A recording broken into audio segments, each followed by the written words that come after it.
key characteristics of undergraduate research mentoring can vary from person to person, from institutional context to institutional context.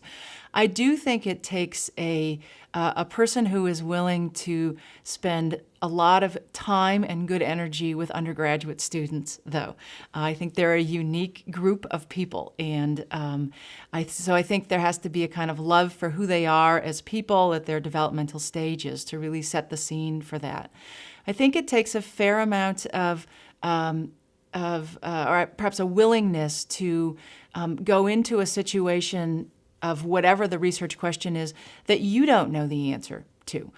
So undergraduate research, for instance, is not about a lab experience where you know how 3 hours later it's going to turn out or the kind of results that they should be getting, but that these are genuine research questions. And so a willingness to accept ambiguity or a willingness not to know the answer, I think also is a real key component of mentoring a student, an undergraduate student in those kinds of research experiences. And I think you also have to see the larger picture or the larger view of why you're engaged in this particular pursuit. It's not about, in many cases, churning out your own research. It's not about having more hands to do your own work, so to lead to your own personal publications or acclaim. But it's really about thinking and I think believing that undergraduate research is one of those opportunities that engages students on a much deeper level than what's happening in a classroom, and that you're going to commit some of your time and your energy and your expertise to helping as many students as you can have that particular learning experience. All mentors share in common their need to have the mentorship be perceived as positive. That's the first hallmark of a high-quality mentor. And then I think the other facets relate to ethical considerations. I think that's something all mentorship shares, that we deem successful. And I think looking at the student as in a totality, is that the mentorship is not just, I'm going to help this scholarship avenue advance for this student. In other words, they're going to be the best qualified digital humanities researcher in medieval manuscripts ever.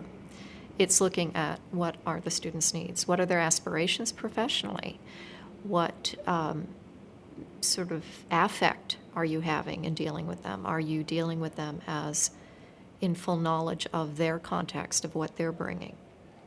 So it's an extension of how we deal in the classroom with different learning styles.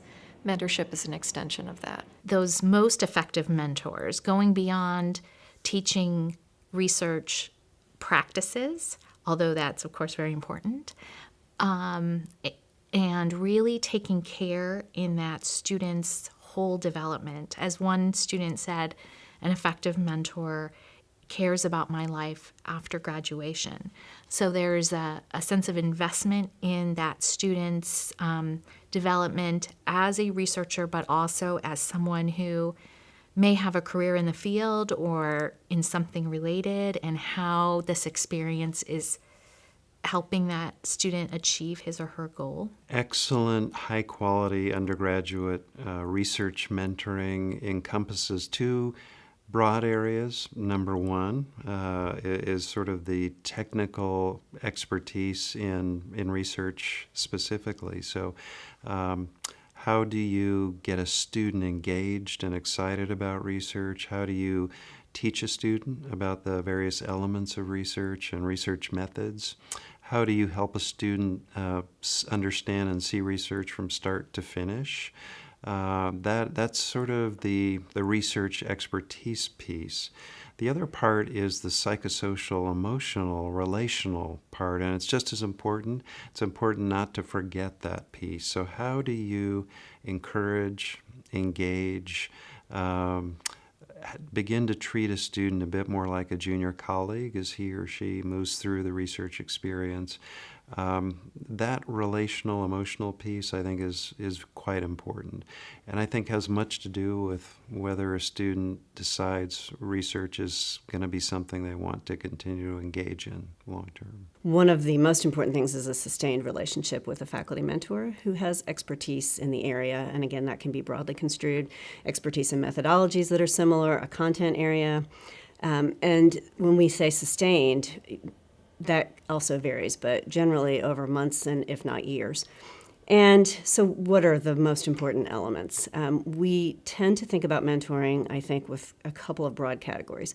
One is psychosocial, and the other is more professional or instrumental. And so different mentors with different kinds of experience would align more with one perspective or the other. So that's one of the things we're really interested in looking at is how do faculty mentors characterize their work?